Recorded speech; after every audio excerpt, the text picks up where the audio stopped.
Seigneur soit béni, Seigneur soit glorifié. Nous te bénissons, nous te magnifions. Merci Père éternel, mon Dieu, pour ce beau jour, ce grand jour, Seigneur Dieu de gloire, pour les femmes et aussi pour nous les hommes, car nous sommes engendrés par elles. Je prie, Père, que ce message puisse apporter la sagesse, la connaissance et la transformation. Je prie que tu bénisses ce département et tout le programme de ce département, qu'il soit couronné de fruits qui demeurent, suscite des puissants ministères, manifeste le potentiel que tu as déposé dans chacune d'elles. Nous détruisons au nom de Jésus-Christ tous les projets de l'ennemi contre les femmes de cette assemblée et de cette communauté. Je prie, Père, que ce culte soit conduit par ton Esprit Saint et que ton plan se réalise et s'accomplisse. J'ai ainsi prié au nom de Jésus-Christ. Amen. Acclamons le Seigneur. Asseyez-vous, s'il vous plaît. Bonne fête à chacune de vous. Maman Blanche n'est pas là ce soir. Son grand frère se marie aujourd'hui, alors on s'est divisé. Elle est allée au mariage de son grand frère et moi je suis venu prêcher. Alléluia. Mais je crois qu'elle sera là avant la fin, si là-bas ça prend fin à temps avec les dots d'aujourd'hui.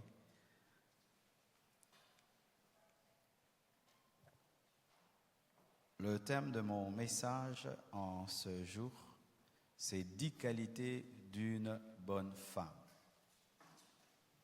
Ce n'est pas toutes les qualités, il y en a tellement beaucoup, mais je vais m'appesantir sur 10 choses, 10 qualités d'une bonne femme. Et ce message n'est pas seulement pour les femmes mariées, pour les célibataires, pour les veuves, pour toute femme, 10 qualités d'une bonne femme. Et il y a 20, 30, 50, mais je vais me concentrer sur 10 seulement.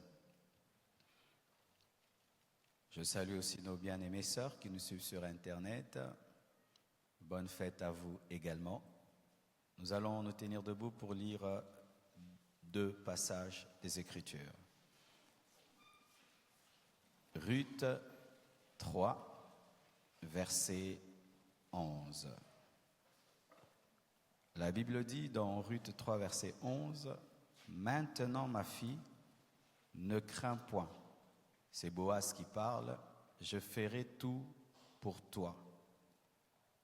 Tout ce que tu diras, car toute la porte de mon peuple sait que tu es une femme vertueuse. » Une bonne femme. Vertueuse et bonne femme, c'est la même chose. Tout le monde savait que Ruth était une femme vertueuse, témoignage de Boaz.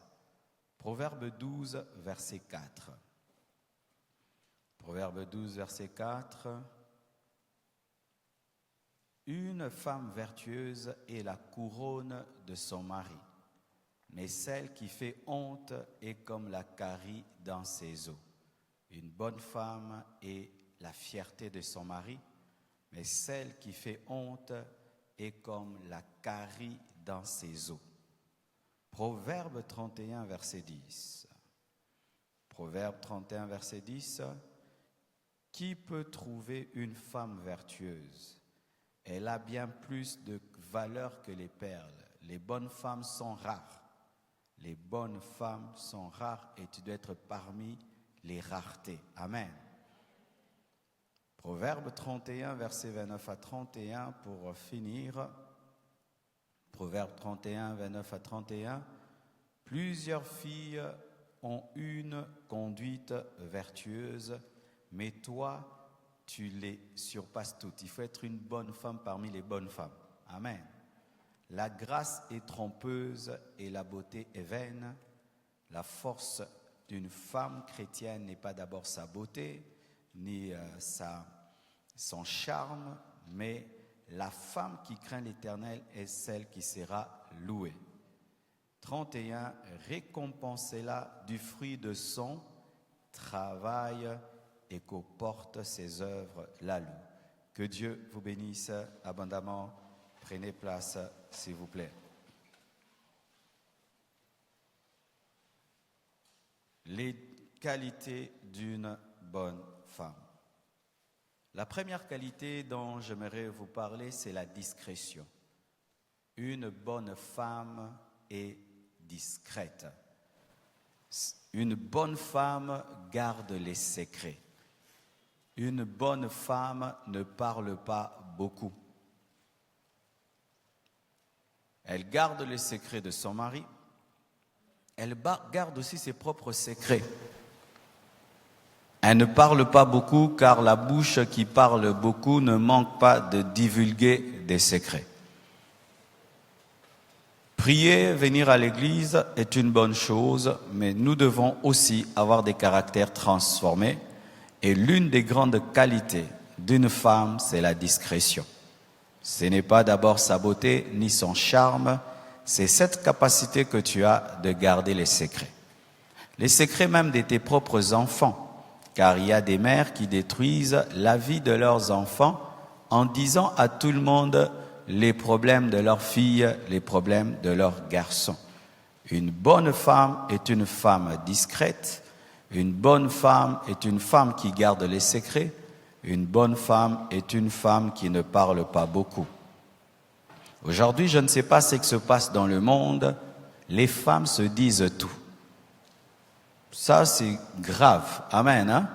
Quel que soit le niveau de l'amitié que vous avez avec une amie, on ne se dit pas tout. Je vois des femmes qui partagent même leur intimité dans l'amitié. Toi, c'est comment? Toi, c'est comment? Et puis, vous parlez de cela. Bien aimé, ça, ce sont les habitudes des païennes. Amen. Hein? Parce que quand vous faites cela, vous êtes en train d'exposer votre couple, que tu sois satisfaite ou pas. Quand tu dis tout le temps à tes amis, non, mon mari me satisfait, tu peux pousser ton ami à envier ton mari. Et quand tout le temps tu dis que mon mari n'est pas à la mesure, tu es en train de faire qu'il y ait des ragots autour de ton mari, jusqu'à ce qu'un jour il l'entendra et vous ne pouvez pas savoir à quel point ça peut déstabiliser un mari. Lorsque on est une bonne femme, on garde les secrets. Des mères qui racontent tout aux tantes, tout aux oncles, que mon enfant, ma fille a fait ceci, mon fils a fait cela. Mais le problème, c'est que lorsque tu partages tout sur tes enfants et surtout leurs défauts, il peut se faire qu'après 2 ans, 3 ans, ton fils a changé, mais toi, tu as dit tellement du mal sur ta fille qu'on va répandre une mauvaise réputation sur elle et demain, tu bloques son mariage. Pourquoi? Parce que tu n'as pas su garder le secret. Mais pas seulement cela.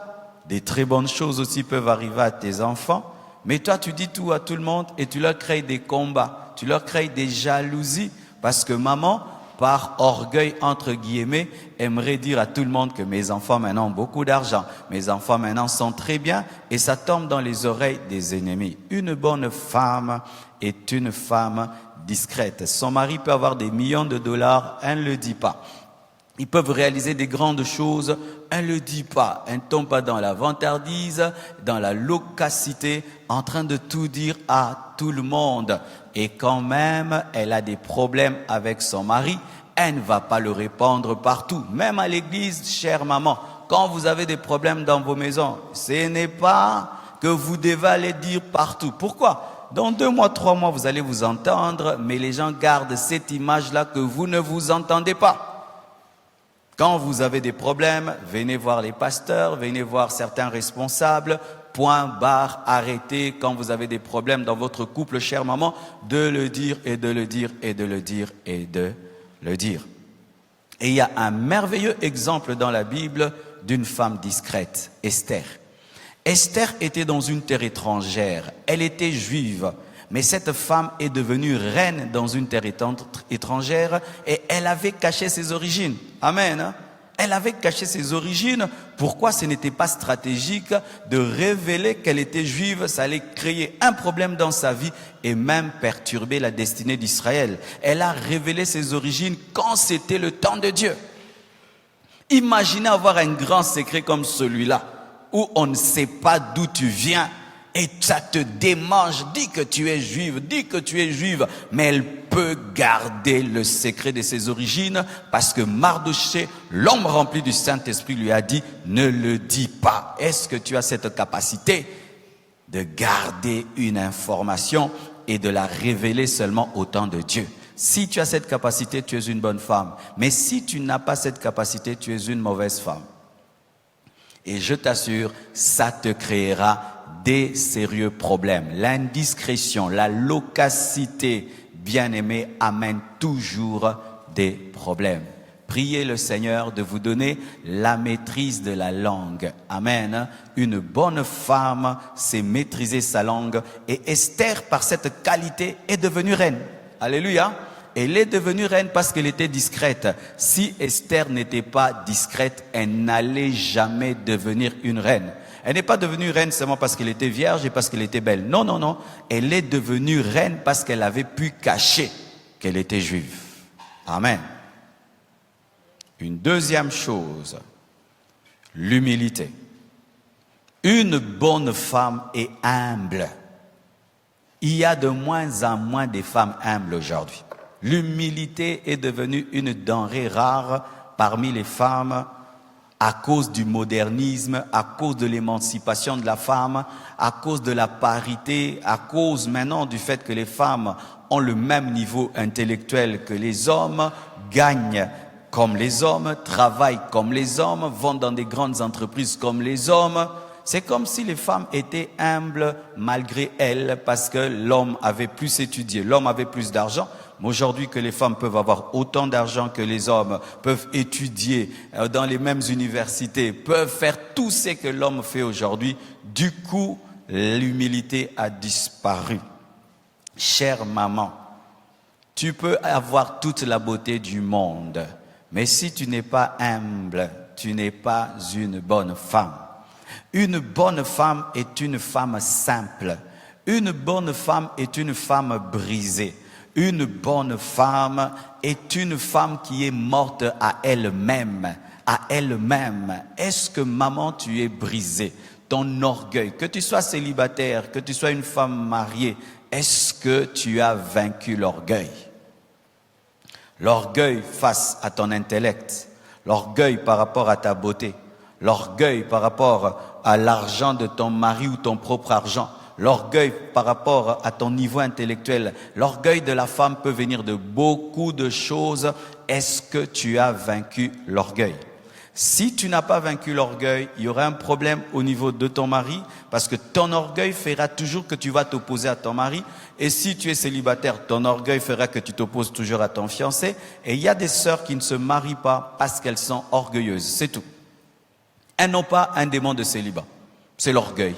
Tu es orgueilleuse, tu peux avoir un problème avec ton fiancé, jamais tu ne peux demander pardon. Tu peux avoir un problème avec ton fiancé, jamais tu ne peux t'humilier. Tu peux avoir un problème avec ton fiancé, jamais tu ne feras le premier pas. Et comme ça, les années passent, 30 ans, 35 ans, 40 ans, tu ne te maries pas. Tu chasses les démons de gauche à droite alors qu'il n'y a pas un problème démoniaque. Tu as un problème de caractère, tu es orgueilleuse.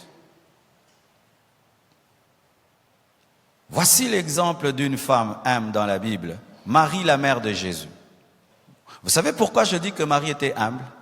Elle est allée dans la chambre haute, mais elle n'a pas pris le devant pour prêcher à la place de Pierre, disant « C'est moi la mère de Jésus, je vais prêcher ».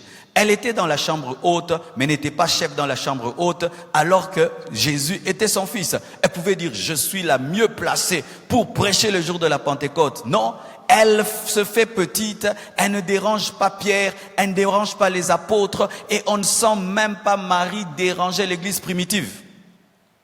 Tu t'imagines ton fils meurt à la croix et puis il commence une grande église, première prédication, 3000 membres, il fallait que Marie soit tout le temps là. Hey, l'église de mon fils, je dois être diaconesse, l'église de mon fils, je dois être ancienne de l'église. Marie n'a jamais fait cela. Quelle humilité, elle n'a jamais dérangé les apôtres.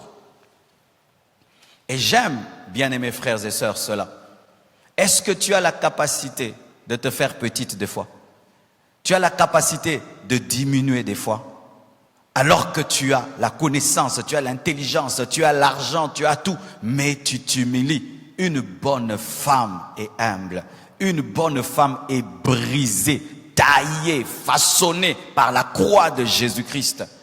Tant que tu es vivante par rapport à toi-même, tu ne seras jamais une bonne femme. Et surtout dans le mariage, ce qu'un homme cherche, c'est une femme humble. Une femme humble garde son mari. Une femme orgueilleuse va le perdre parce que pendant que tu manifestes de l'orgueil face à ton mari, il rencontrera une femme qui manifeste l'humilité et il risque d'être attiré par elle. L'humilité. Ton mari parle, tu te tais. Alors que tu as des arguments, tu le laisses terminer et puis tu parleras. Tu ne lui coupes pas. L'orgueil amène les femmes à couper leur mari. Je dis toujours aux femmes, si vous étiez des hommes, tu aimerais avoir une femme qui te coupe la parole? Si tu étais un homme, chère maman, parce que des fois vous ne vous mettez pas à la place des hommes. Si tu étais un homme, tu as épousé une femme, tu aimerais que quand tu lui parles, qu'elle te coupe? Ou tu aimerais avoir une femme, quand tu parles, elle garde silence et puis elle parle ensuite? Je ne vous dis pas non plus de vous taire, mais laissez le mari terminer et puis parler. Parce que c'est un manque de respect que de couper la parole à ton mari. Journée de la femme, alléluia. Fallait pas m'inviter. Troisièmement, c'est une travailleuse. Une bonne femme est travailleuse. Et quand je dis travailleuse, une fois je l'ai dit dans la Convention des femmes, travailler, ce n'est pas seulement travailler dans une entreprise, avoir un emploi. C'est être active. Car pour ma part, vraiment, même les femmes ménagères travaillent. Ah, je vous assure, s'il fallait donner un salaire à une femme ménagère, elle gagnerait beaucoup. Parce que quand tu prends une bonne, mettons que tu la payes $250. Parce que seulement elle lave les enfants, elle les nourrit. Mais ta femme fait plus que cela. Elle lave, elle les nourrit, elle les éduque. Ton cuisinier, tu lui payes $150, mais ta femme prépare aussi. Ton jardinier, tu lui payes $150, mais ta femme aussi des fois fait le jardin. Celui qui te donne des conseils, tu peux lui donner même $500 par mois. Ta femme aussi te donne les conseils. Donc une femme, même si elle ne va pas au travail, elle travaille à la maison. Mais vous êtes souvent impayés. Alléluia. Alors maman, ne dis jamais que tu ne travailles pas. Maman, tu fais quoi dans la vie? Moi, je ne travaille pas. Oh, prendre soin des enfants. Ah, quel travail. Gérer une maison, gérer un mari qui se réveille le matin. Où est mon pantalon? Où est ma veste? Mon café, mon thé, Ah non, c'est grave, c'est grave. Alléluia. Une bonne femme est active. Une bonne femme n'est pas amoureuse de la télévision et de la télécommande. Tu as ton divan connu dans la maison. Les divans des mamans. Il y a les divans des papas. On peut comprendre un peu le divan des papas. Mais le divan des mamans et la télécommande des mamans. Quand seulement tu t'assieds là, tout c'est là. Les beignets là, bouillis là, l'été là, les foufous là, la chikwang là. Quand tu t'assieds là, c'est la tour de contrôle. Et vous aimez vous placer dans un coin de la maison où vous surveillez les allers-retours. Comme ça, quiconque passe au Tindier. Je connais une femme comme ça. Donc, quand elle s'assied à la tour de contrôle, il faut éviter qu'elle te voie. Soit mon au Tindier. Hé, yakawa, yelanga, memelanga. Une femme n'aime pas la télé. Une femme n'est pas attachée aux séries télévisées. Tes enfants attachés aux séries télévisées, toi aussi. Et vous, mes sœurs qui êtes célibataires, quand déjà tu prends l'habitude à la maison, tu ne travailles pas. Tu es madame télévision. Quand tu te marieras, tu auras de sérieux problèmes. Beaucoup de sœurs se marient. Il suffit seulement qu'elles torchonnent. Rien que cette partie ici, Amélie Pema. Na musala mingi, usali nini? Na torchonné, oyo nyoso. Même si vous avez des domestiques, chères sœurs, repasse tes habits, lave tes habits. Même si vous avez des domestiques, va à la cuisine, va travailler. Arrange ta chambre, classe tes habits, Balaye ta chambre. Même si vous avez des domestiques, faites-le. Pourquoi? Quand tu vas te marier, tu auras un problème cardiaque. Pourquoi? Parce que tu es tellement paresseuse qu'un petit travail te fatiguera. Et qui te dit que ton mari aura déjà le moyen de te payer un domestique? L'habit que tu as porté, ma sœur, tu l'as repassé toi-même? C'est votre domestique qui l'a repassé, hein? Sony. Votre chambre maintenant, si nous devons vous accompagner maintenant dans la chambre, qui peut nous amener dans sa chambre? Maintenant. On peut aller, hein? Au Kangelapso Libanda te l'état au Bongisa. Qu'est-ce qu'il y a sous ton lit? Sous le lit, c'est devenu une armoire. Avec des toiles d'araignée. Tu n'arranges que là où les gens passent. Là où on ne passe pas, tu n'arranges pas. Tu arranges ta maison après 3 mois. Donc tu as 3 mois de désordre, 1 jour de propriété. Et ça, Mukolopenza, Saint-Esprit qui t'est lié. Une femme est travailleuse. Quand elle gagne l'argent, elle pense comment investir. Elle ne pense pas aux bijoux. Amen. Hein? Une femme chrétienne, quand elle a l'argent, elle dit comment je vais investir, comment je vais multiplier. Elle ne pense pas d'abord aux habits. Elle ne pense pas d'abord aux bijoux. Elle pense à investir et à multiplier. Quel projet tu as, chère femme? Est-ce que tu rapportes même l'argent à la maison ou tu as le projet de le faire? Car sachez, comme je le dis toujours, si pendant la vie de ton mari, tu n'apprends pas à te battre pour gagner l'argent, le jour qu'il mourra, on t'appellera pauvre veuve. Mais si pendant qu'il est vivant, tu sais chercher l'argent, tu sais gagner l'argent, tu sais investir, quand il mourra, on t'appellera riche veuve. Quittez celle-ci.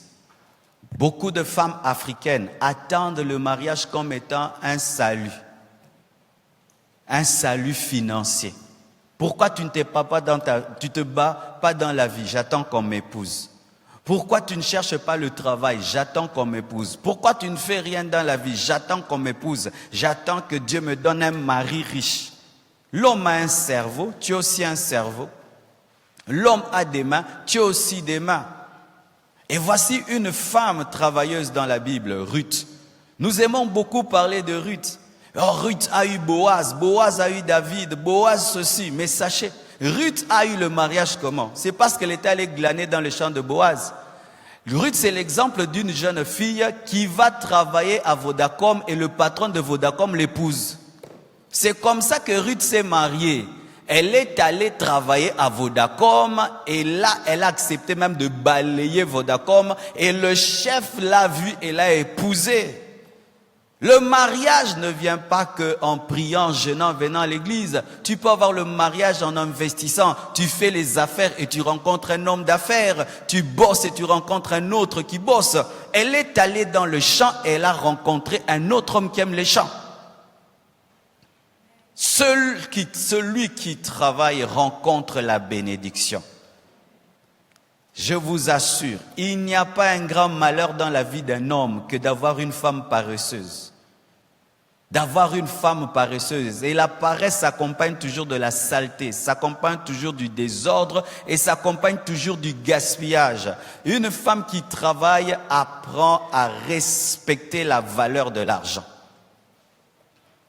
Ma sœur, avec l'argent que tu gagnes, tu ne penses même pas acheter une parcelle et construire. Tu as même la paresse de construire ta propre maison.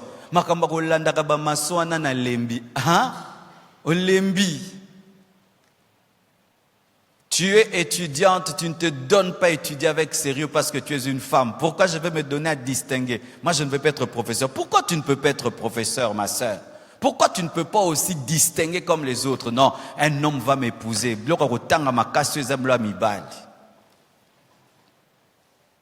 Voici. Si tu es une femme bagarreuse, Quand tu auras des enfants, tu auras des filles qui savent se battre dans la vie parce qu'elles vont te prendre en modèle. Mais si tu es une mère paresseuse, tu auras des filles qui vont te ressembler parce qu'elles diront « Maman ne fait rien dans la vie, mais elle gagne bien la vie. » Si tu veux engendrer des filles exceptionnelles, sois une femme qui travaille dur. Elles vont te regarder, elles vont prendre exemple sur toi. Une bonne femme travaille. Alléluia. Elle n'a pas peur de transpirer.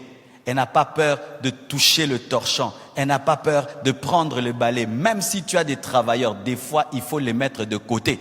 Alléluia. Ou toi-même, tu entres dans la cuisine. Ce n'est pas toujours bon que le mari ne mange que la nourriture du travailleur et du travailleur. Ruth a été élevée parce qu'elle travaillait. Elle a accepté même une basse besogne pendant un temps, glaner, ramasser dans le champ. Et Dieu lui a donné le champ, car si tu épouses Boaz, le propriétaire du champ est à toi. Des fois, accepter de commencer petit, où on te donne un petit salaire, mais tu manifestes l'excellence et tu as la promotion. Bamisala pamba pamba oyo. Oh, tu peux commencer comme glaneuse et puis tu deviens propriétaire du champ. Mais lorsque tu travailles, équilibre toujours le travail et le couple. Amen.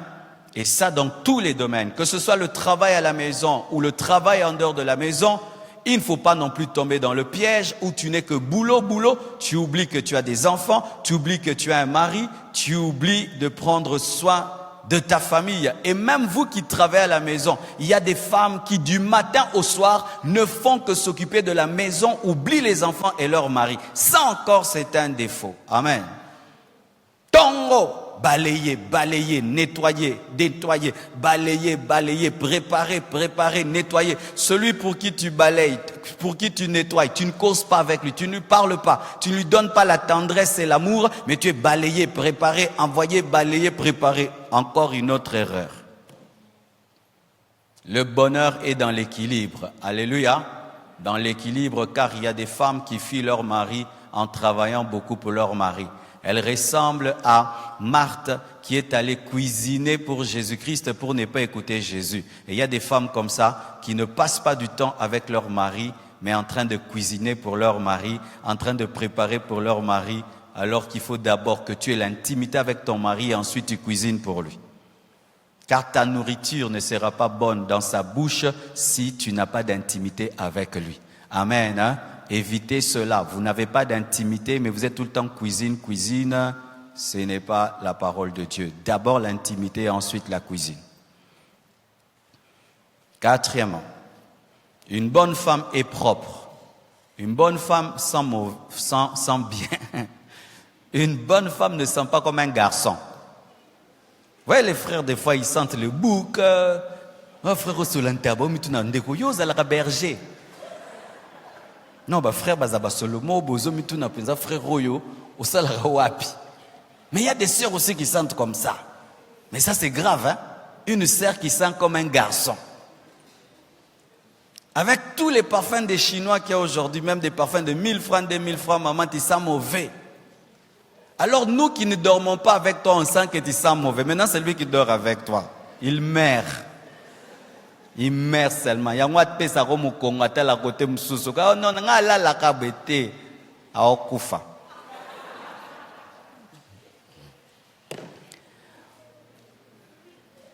À cause du fait qu'anatomiquement, Dieu vous a créé différentes de nous, vous devez être très propre.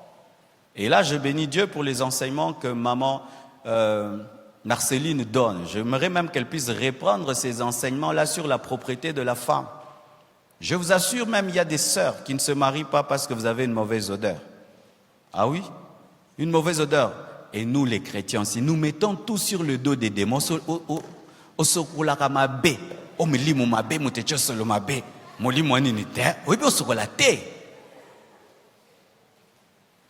nos mamans avaient des mamans qui les apprenaient à se laver. Les mamans d'aujourd'hui ont honte d'apprendre à leurs filles à se laver. Et il y a des filles qui se lavent comme des garçons, qui se lavent vraiment comme un garçon. Alors qu'aux garçons, la nuit, tu ne te laves pas. Une fille. Musakama, oh, et bon, on a boutou ba sokolaka. Na okende wapi, omoni, yo sokolaka po kende bisika. Oh, c'est comme yo, yebi kiza bongo. Donc, maman Marceline, il faut revenir à ces enseignements-là. Comment une femme doit se laver et pourquoi? Parce que ça peut te créer des problèmes. Et demain, dans la vie, un homme, il est beau, il est propre. Alors, il ne peut pas épouser une femme qui est moins propre que lui. Impossible. Tu n'aimes pas brosser tes dents. Tu ne sais pas prendre soin de ton intimité. Et des odeurs bizarres sortent de ton corps. C'est pourquoi quand vous avez des amis, chères sœurs ou chères mamans, des fois causez bien entre vous. Tant on a nos santani. Ah, ndeko penza olumba bien te hein. Ya solo, na kokoye bisote menengo tuni na profiter.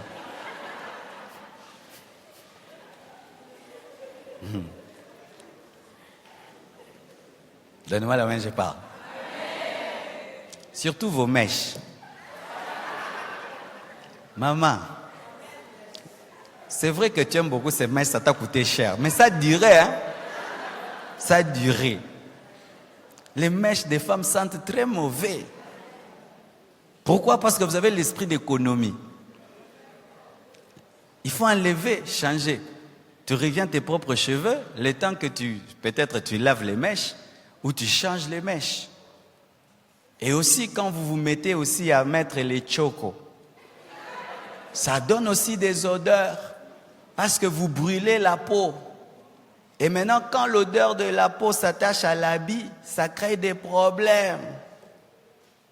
Alors, si tu aimes les chocos, vraiment sois très propre. Mais moi, je te déconseille. Pourquoi? À force de brûler la peau, de la brûler et de la brûler, tu auras une odeur malgré que tu te laves, malgré que tu mets tout. Et surtout, l'odeur du choqué au parfum, ça crée encore une autre mauvaise odeur. Chokona parfait, yo kanarate. Et yo kanarate. Pourquoi tu as mélangé une mauvaise odeur avec une bonne? Voici ce qu'il faut faire. Tu te décides, tu ne mets plus. Pendant un temps, au robé là. Amen.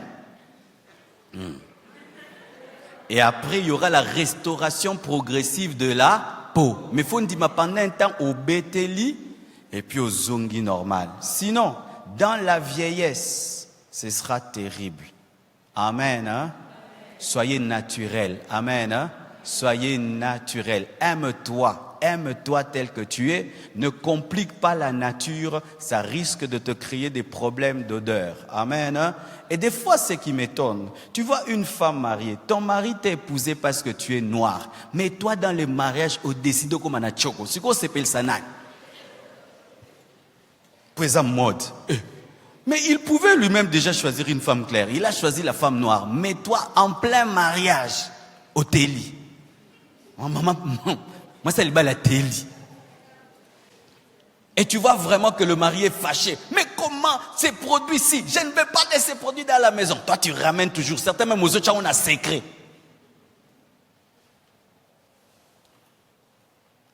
Chère sœur qui n'est pas mariée, quand tu es toute noire et tu te fais claire, tu sors de ta destinée. Parce que quand Dieu te crée noir, il a déjà préparé un homme qui va t'apprécier tel que tu es.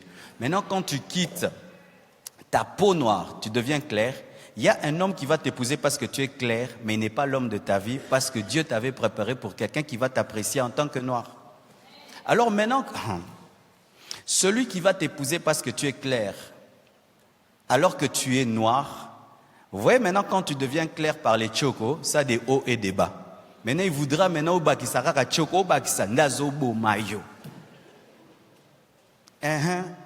Ngaloba nangaya. Ato siliki. Fallait pas yo kanga. Amen.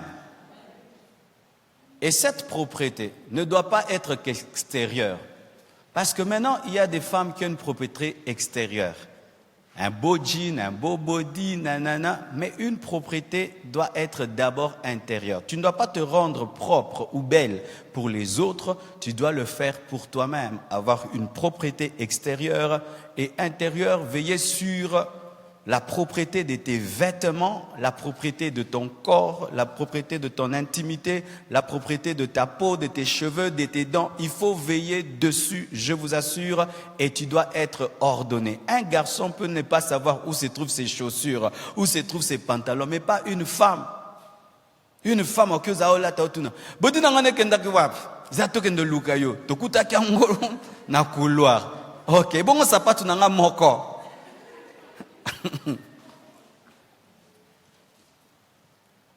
Une femme doit être ordonnée, avoir l'esprit des détails, perfectionniste.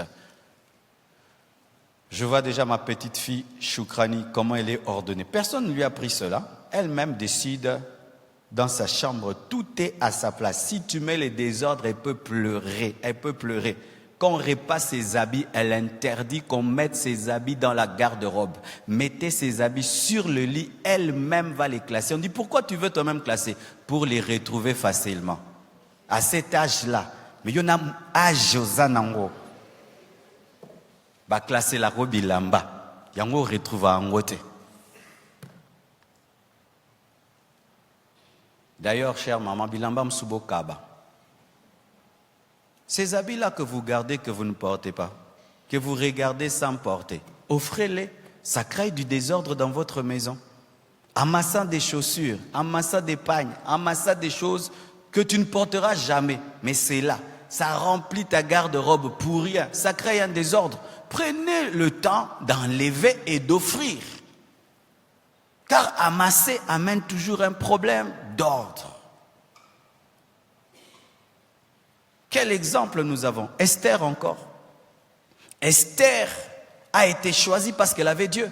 Mais voyez la préparation d'Esther pour devenir reine. La Bible nous dit, elle se parfumait d'aromates, elle se lavait dans l'huile, elle se lavait dans le lait, elle se faisait belle et propre, malgré qu'elle avait une grande destinée, malgré que c'était une femme d'onction, malgré que c'était une femme puissante.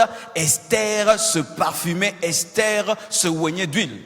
J'aimerais parler aux sœurs qui sont très très spirituelles. La spiritualité ne doit pas faire de toi un garçon. Amen. Hein? Car nous remarquons que les femmes, plus elles deviennent spirituelles, elles ont l'onction, elles ont l'autorité spirituelle, elles veulent devenir des hommes. Non, Esther avait la grâce de Dieu, elle avait la puissance de Dieu sur sa vie, mais Esther prenait soin d'elle, elle était propre. Je vous assure, si même Esther avait une grande destinée et que se présentant devant le roi, elle était sale, elle sentait mauvais, il n'allait pas l'épouser. Cinquièmement, une bonne femme est calme. Une bonne femme a la maîtrise de soi. Une bonne femme est douce. Une bonne femme est patiente.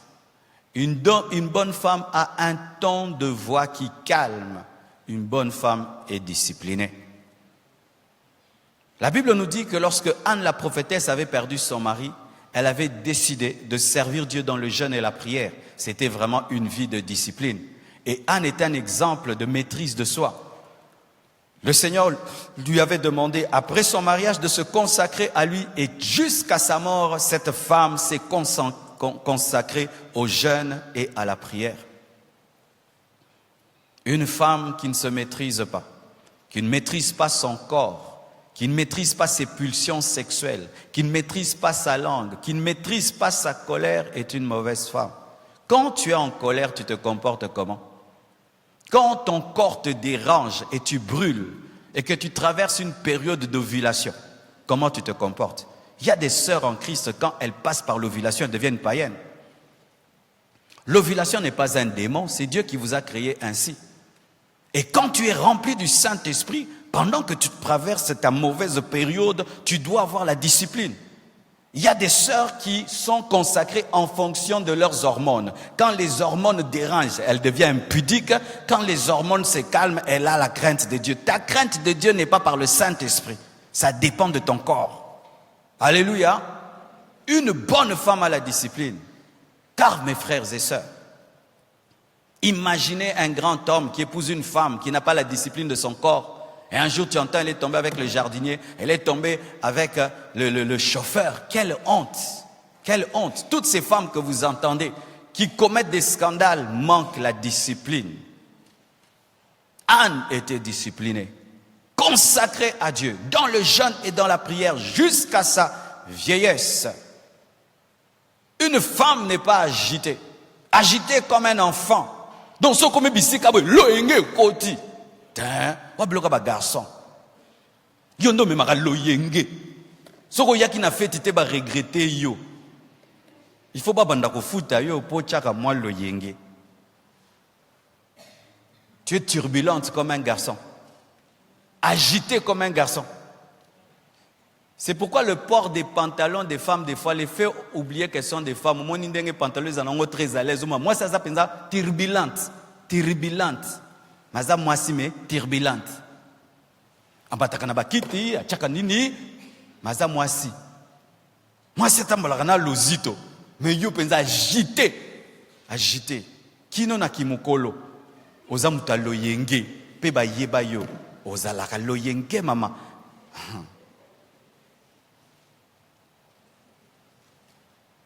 Elle est calme, elle a la maîtrise de soi, la douceur. Une bonne femme est douce.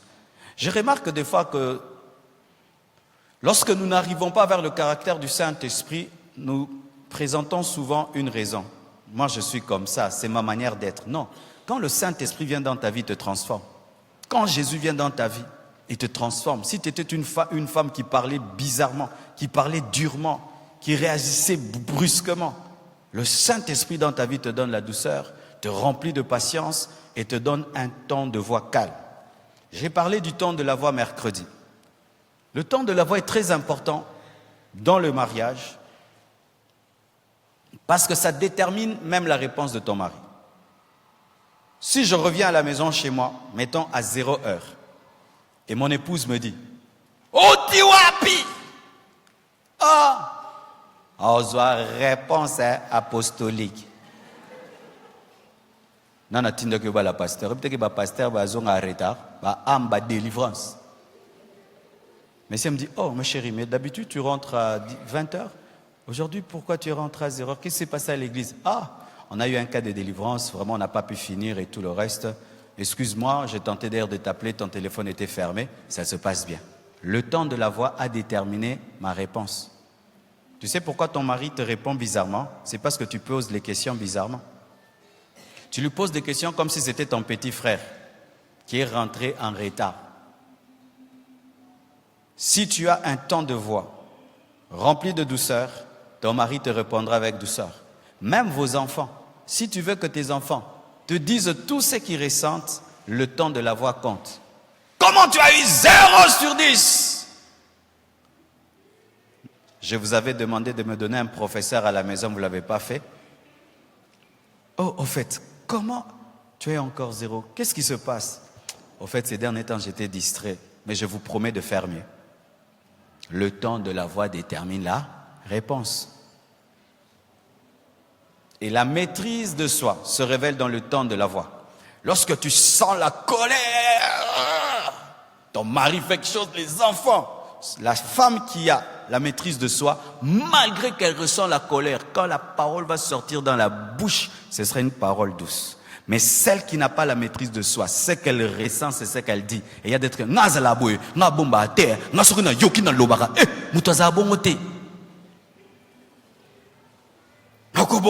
est hypocrisie. Non, non. On est sagesse. Tu ne peux pas toujours, ce que tu ressens, tu le dis. Ce que tu ressens, tu le dis. Bien aimé, moi je ressens des choses par rapport à la politique du Congo. Est-ce que je l'ai dit? Je ressens des choses, j'ai des choses à dire. Mais je ne dis pas, j'ai pris seulement. Amen. Aucun exil. Donnez-moi l'amen. 6e, une bonne femme est sensible. Sensible aux besoins des autres. Une bonne femme est compatissante. Une femme n'est pas dure. Une bonne femme, quand quelqu'un souffre, elle souffre avec elle. Quand quelqu'un a faim, elle sent sa faim. Quand quelqu'un pleure, elle pleure avec. Une femme n'est pas insensible. Et voyez Tabitha Dorcas, elle était sensible aux besoins des pauvres, aux besoins des veuves, aux besoins des orphelins. Que fais-tu pour les veuves? Que fais-tu pour les orphelins? Dans ta maison, tu prends soin de qui? Ma sœur, même si tu n'es pas mariée, as-tu compassion des gens facilement? Te mets-tu facilement à la place des autres? Cela peut révéler aussi si tu seras une bonne mère. Une jeune fille célibataire, remplie de compassion, sera une bonne maman. Pourquoi? Tu te mettras à la place de tes enfants. Tu protégeras ton mari, tu protégeras tes enfants. Tu seras sensible à leurs problèmes, à leurs douleurs. Mais quand tu es une jeune célibataire, tu n'es touché que par tes propres problèmes, jamais par les problèmes des autres. Lorsque tu entreras dans le foyer, tu ne seras pas sensible aux besoins de ton mari, sensible aux besoins de tes enfants, car il est possible d'être une femme mariée, mais tu n'aimes pas tes enfants et tu n'aimes pas ton mari. Ah oui, ah oui. Il y a des femmes qui ne préparent que lorsqu'elle a faim.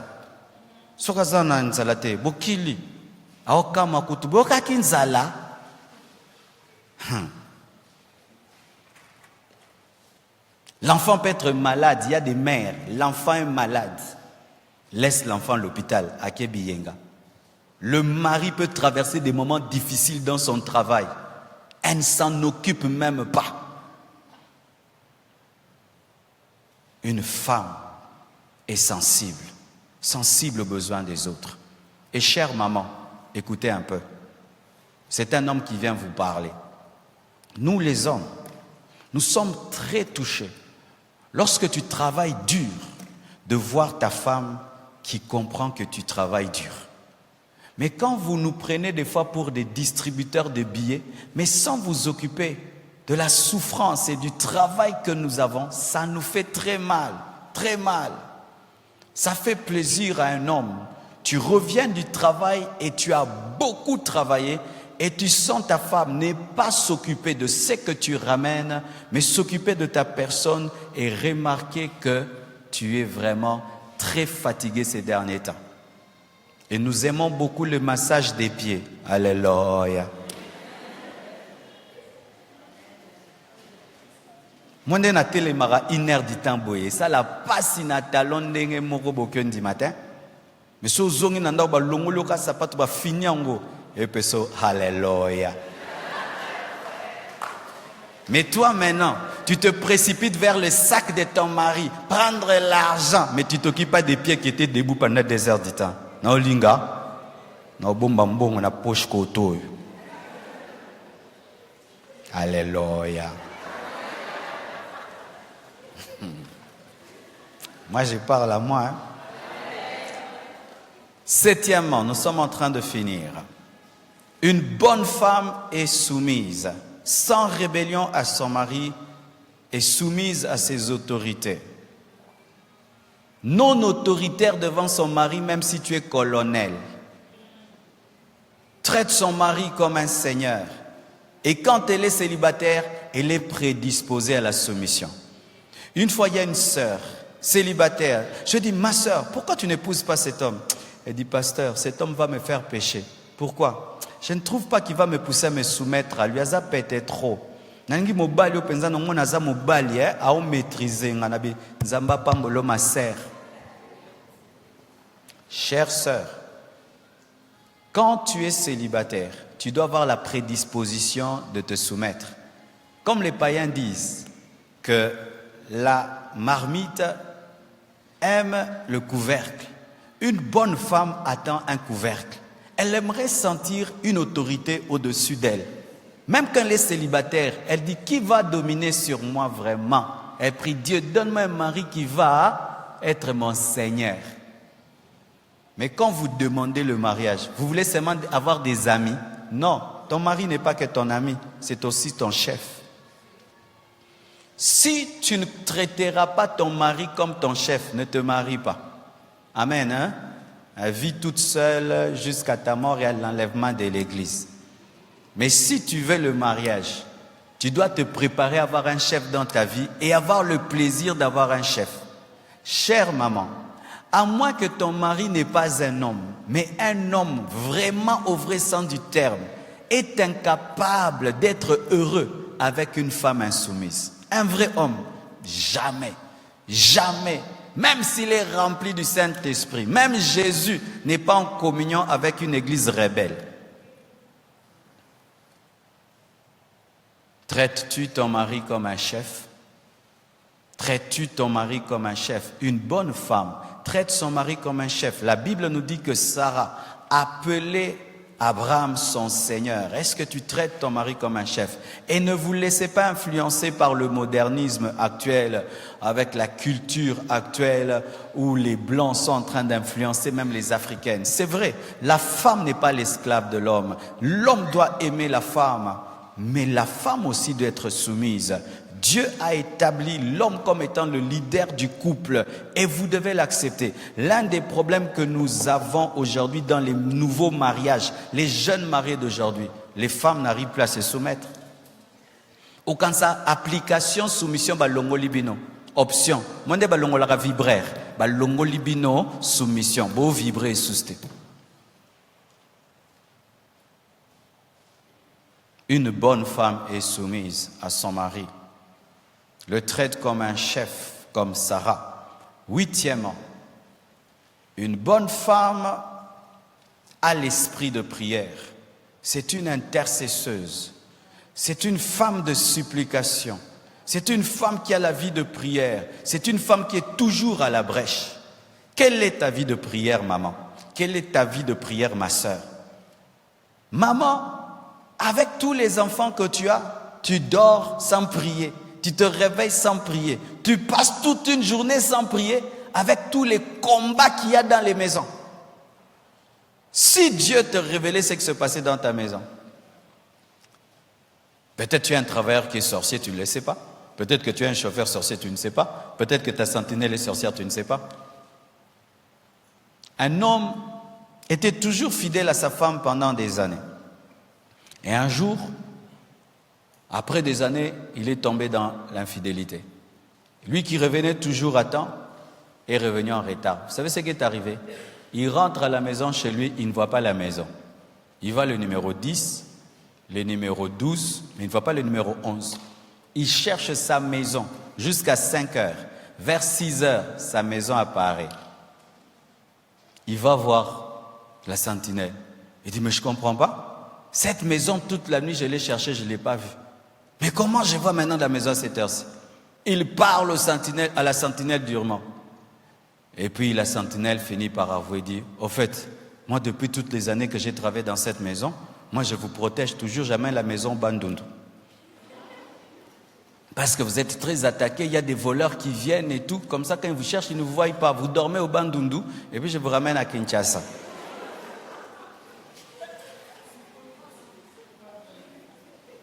Alors ce jour-là, il avait cru que le patron avait dormi dans la maison parce qu'il avait emprunté une autre voiture. Il ne s'était pas comporté comme d'habitude, mais ce jour-là, le patron n'avait pas dormi dans la maison. Et maintenant, quand lui est venu, la maison était partie au Bandundu. Elle était revenue à 6 heures du matin. Vous imaginez? Ils ne savaient pas depuis toujours qu'ils avaient une sentinelle sorcière. Une bonne femme prie. Prie pour son mari. Prie pour ses enfants, prie pour sa maison, prie pour la nourriture, prie et prie et prie et prie et prie et prie. Elle a un rendez-vous avec Dieu. Elle a même un endroit dans la maison où elle va chercher Dieu. Quelle est ta vie de prière, maman? Il y a des choses que tu ne combattras, que tu ne vaincras jamais dans l'intelligence. Jamais. Les démons, les puissances des ténèbres, un mauvais caractère d'un mari, tu vas le changer comment? En te fâchant? Si tu te fâches, il se fâche davantage. Ma mère a gagné mon père à genoux. Mon père pouvait sortir et il revient tard. Ma mère se lève, il la tape encore. Hein? Il a tort et puis il la tape. Et puis il repart encore 3 jours. Il revient encore, il tape.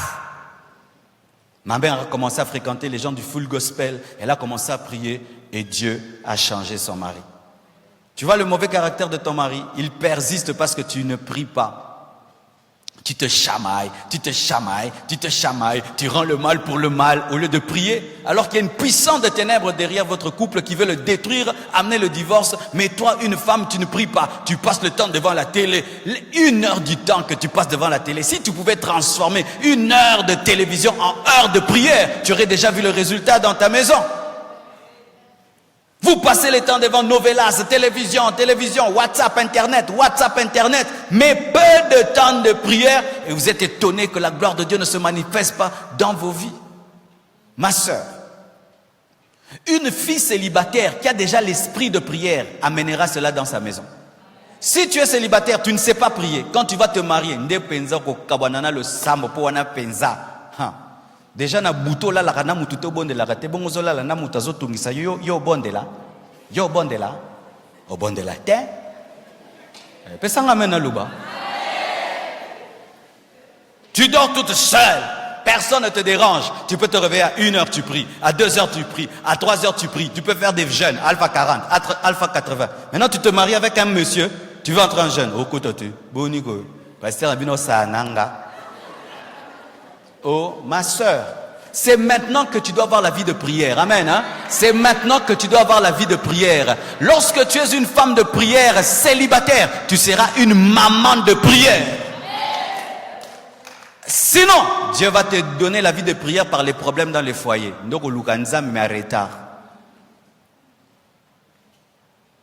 La Bible nous parle d'une femme de prière, Anne, la mère de Samuel. Quand elle a eu des problèmes dans son foyer et que les enfants ne venaient pas, elle a commencé à aller vers son mari, donne-moi les enfants et tout le reste. Après, elle a compris que ce n'est pas mon mari qui va me donner les enfants, ce n'est pas Elkana qui va me donner les enfants, c'est l'Éternel. Elle s'est tenue devant Dieu, elle a commencé à prier, et puis elle a fait un vœu à Dieu, si tu me donnes cet enfant, je te le donnerai. Et Dieu lui a donné un prophète. Elle avait atteint un niveau de prière qui dépassait même le sacrificateur, de sorte qu'il ne pouvait pas comprendre sa dimension spirituelle, pensant qu'elle était ivre, alors que cette femme vibrait en esprit. Une bonne femme est une femme de prière. Et je vous assure, un homme, même si c'est un païen, s'il a une femme qui prie, il se sent en sécurité. Alléluia. Je connais des hommes païens qui disent à la femme, oh, lelo bondeli tende nini. Oh, faut bondeli là, au moins que milieu m'abe tongisa ngana butu maman, mikolo so priété. Il y a des païens comme ça. Je connais un monsieur païen, il sait que Dieu parle à sa femme. Lui, chaque fois qu'il trompe sa femme voit. Partout sa femme voit. Il dit, hé, cette femme m'attrape. Tu sais comment il fait? S'il veut que Dieu lui parle, quand sa femme dort, il dit, Seigneur, moi je sais que tu ne me parles pas, mais cette fille-là, tu lui parles. Et qu'est-ce qu'il fait? Il prie, et puis il touche sa femme. Dieu, montre-la. Et la femme rêve la nuit. Le matin, dit, chérie, j'ai vu, tu voulais faire telle affaire, mais Dieu ne voulait pas ça. Amen. S'il veut faire une affaire, chérie, mais prie pour cette affaire. Et puis elle prospère. Et si sa femme le maudit, il est maudit. Dit, arrête de me maudire, pardon. Un homme se sent en sécurité, même les enfants. Je vous dis, des enfants qui dorment dans la maison, mais qui entendent leur maman la nuit. Tu vas vraiment ponguer bien. Ah, alléluia. Mais une maman, les enfants dorment, film, novelas. Des femmes de nuit, des maris de nuit, des novelas. Chères sœurs, travaillez déjà votre intimité avec Dieu, dès maintenant. Alors que vous êtes célibataire. Parce que quand le mariage vient, le mariage perturbe la vie de prière. Demandez à toutes les femmes qui se sont mariées. Sinon, surtout si tu épouses un homme qui n'est pas spirituel, un homme qui est charnel, il va combattre ta vie de prière parce qu'il ne comprend pas comment tu peux prier 3 heures du temps. 3 heures, mais ça là que notre père, nous avons 3 heures. Il y a un mari qui critique sa femme. Tu entres dans leur maison. Et puis il dit, pasteur, depuis batumoro babandi ba prière milaya wa ndako kabwe.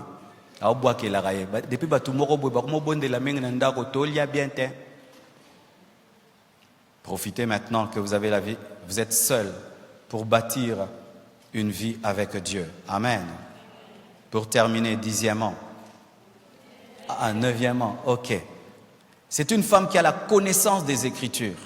Une femme qui médite la Bible, qui est régulière aux enseignements à l'église, qui aime les enseignements, les explications. Vous voyez, pendant que j'enseigne comme ça, les bonnes femmes sont contentes.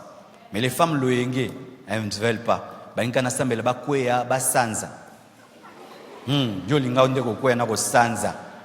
Mais quand on enseigne comme ça, haute à la air. Elles aiment les prophéties.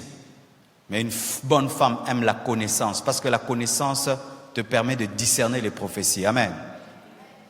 C'est une femme qui a la connaissance des Écritures, qui médite la Bible, qui lit même des livres spirituels. C'est une gagneuse d'âme, une enseignante de la parole. Et je bénis Dieu pour le programme des femmes cette année. Nous allons faire la DNM des femmes. Nous voulons aussi découvrir des appels parmi les femmes. Et il y a une femme dans la Bible qui s'appelait Priscille. Priscille était une femme qui maîtrisait les Écritures, de sorte qu'elle était à côté de son mari Aquila. Elle a pu même corriger un grand apôtre de la parole qui n'enseignait pas la Bible avec exactitude.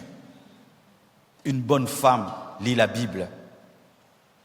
Où sont parties ces femmes qui ont tout le temps leur Bible à côté, qui mémorisent des versets bibliques, qui conseillent leurs enfants avec les îlets écrits? Quelle est ta relation, maman, avec la Bible? Ma sœur, quelle est ta relation avec la Bible? J'ai remarqué ceci. Si même tu n'es pas très intelligente, si même tu n'as pas une très grande sagesse, les femmes qui lisent beaucoup la Bible ont une grande sagesse. Pourquoi? Elles ont la connaissance de la Bible. Elles peuvent te dire, la Bible dit, la Bible dit. Est-ce que tu peux dire la Bible dit? Souvent, vous nous laissez à nous les hommes la Bible. Vous laissez aux hommes de maîtriser les Écritures. Quand ton mari est en train de lire un bon livre, demande-lui ce livre-là pour lire aussi. Sachez ceci dans le foyer. Quand tu laisses ton mari grandir spirituellement et toi tu ne grandis pas, vous allez être deux étrangers dans le même couple. Aimez la parole de Dieu. Enseignez la parole de Dieu. Prenez soin des nouveaux venus où tu enseignes la parole de Dieu. Si même vous ne croyez pas que la femme a un ministère de la parole, parce qu'il y a des femmes qui ne croient pas ça, ça c'est pas la Bible. Mais Dieu ne t'empêche pas de connaître la Bible pour aider les gens. Quelqu'un qui dévie dans la saine doctrine, tu le ramènes dans la doctrine. Méditez la Bible, lisez la Bible. Vous allez acquérir la sagesse de Dieu et vous serez utile à Dieu comme Priscille l'était. Vous allez gagner les âmes, amener les âmes. Dans cette église, la personne qui gagne la plus les âmes, c'est une femme, ce n'est pas un homme. Dans cette église, le premier agent de croissance de cette église, ce n'est pas un frère, c'est une femme. Pour terminer, 10e, une bonne femme est une amie de Dieu. C'est une amie du Saint-Esprit. C'est une amie de Jésus. C'est une femme qui développe une intimité avec Jésus au point où tu penses qu'elle touche Jésus. Au point où tu penses que Jésus est devenu physique dans sa vie. Comme Marie de Magdala, qui est devenue l'amie de Jésus. Et je t'assure, si tu es marié, une femme qui développe une forte intimité avec Jésus, son mari la craint. Son mari la craint parce qu'il sait que moi, c'est normal. Tu sais pourquoi des fois ton mari te touche facilement? Parce qu'il ne sent pas l'onction sur toi. Il ne sent pas une intimité terrible avec Jésus. Mais quand tu commences à avoir une intimité avec Dieu, tu auras le respect même de ta belle famille. Amen. Hein? Même de ta belle famille. Parce qu'ils sauront que tu as l'onction de Dieu sur ta vie. La première beauté d'une femme n'est pas son maquillage, c'est l'onction du Saint-Esprit sur sa vie. La première chose que vous devez chercher le matin, ce n'est pas mettre le rouge à lèvres, c'est vous agenouiller, être des amis du Saint-Esprit. De sorte que tu puisses dire à ton mari, Jésus m'a dit, le Saint-Esprit m'a dit, ne fais pas ça. Alléluia. Une bonne femme est une femme prophétesse. Être prophétesse, ce n'est pas seulement le ministère, c'est-à-dire que tu as la capacité d'entendre Dieu. Où tu pries pour tes enfants, tu dis, je vois que tu es un mauvais ami, fais attention. Alléluia. Je vous assure, l'une des grandes bénédictions que j'ai dans ma vie, j'ai une femme qui a des révélations vraies. Elle peut te dire des choses, tu les fais, tu vois la main de Dieu. Parce que c'est dangereux d'avoir une femme, à mon arrêté, à l'autre arrêté, il y a là la kaka, ba fina ke kaka. Yo ba fina ko kaka olotaka te ke mobali nanga keba. Alléluia. Marie de Magdala, était une amie de Jésus. Et c'est à elle que Jésus a révélé qu'il précédait ses disciples en Galilée. Elle a pu leur donner le programme de Jésus. Une bonne femme est une adoratrice. Elle cuisine en chantant. Elle prépare en chantant. Elle s'habille en chantant. Elle amène tout le temps l'esprit d'adoration. Elle est dans sa voiture, la musique chrétienne, la musique chrétienne. Mais si ma sœur, yo lela bawana, tu es une sœur en Christ, mais tu écoutes la musique mondaine. Tu te maries, c'est toi qui apprendras à tes enfants les pas des danses du monde. Une bonne femme est une adoratrice. Et une adoratrice répand tellement de joie dans la maison. Et même quand vous traversez des moments difficiles, l'esprit d'adoration que là fait que tu ne sens pas que vous passez par des moments difficiles. Mais une femme alliée à Katia adoration, à komika kanda, banzembo sili, ndoko sentir penza kokomi mobola. Mais quand tu n'as pas l'argent, tu regardes ta femme, mais continue à chanter Alléluia. Attends pia keza mais ndenga olela te azo adorer. Et puis c'est moi kimia. Mais yo soki passe yé na adoration au kati.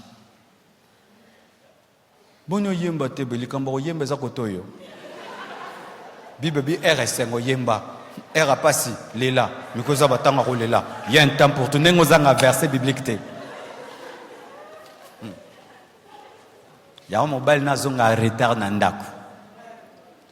L'homme rentre vite à la maison quand il sait qu'il va trouver une femme heureuse.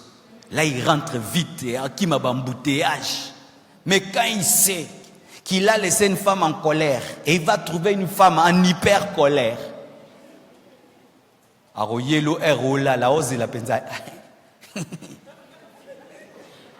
Mama bina lali.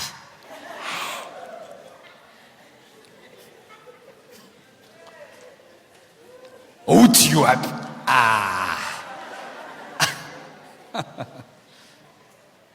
Chers célibataires, je vous donne un petit conseil. Si vous n'avez pas trouvé un bon mari, ne vous mariez pas. Parce que dans le mariage, soit c'est le ciel, soit c'est l'enfer. Que Dieu vous bénisse abondamment. Nous allons nous tenir debout et nous allons prier.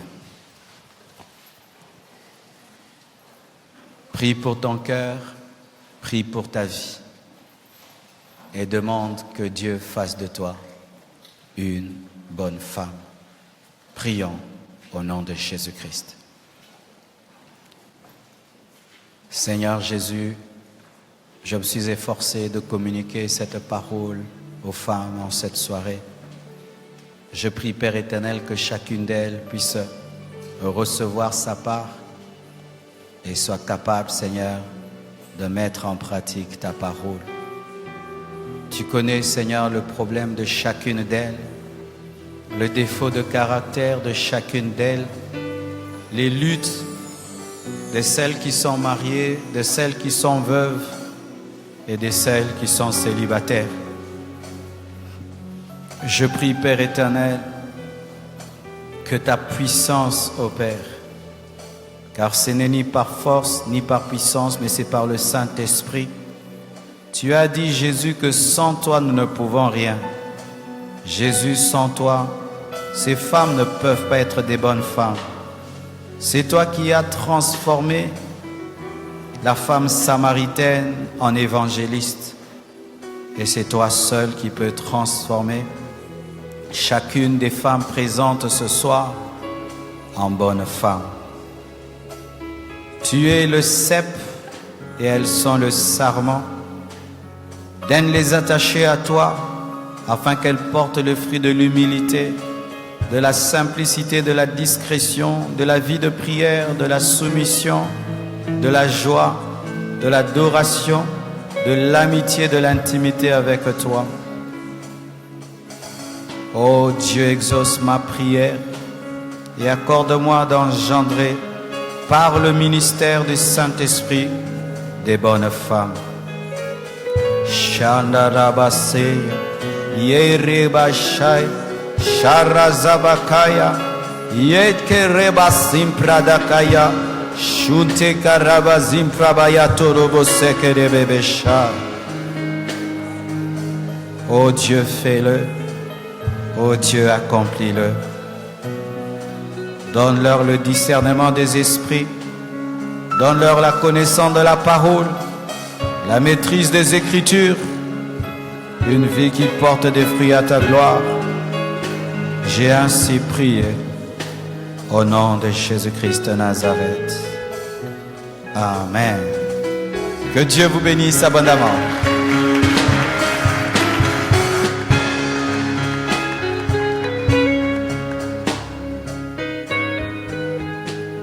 Est-ce que nous pouvons encore acclamer le Seigneur?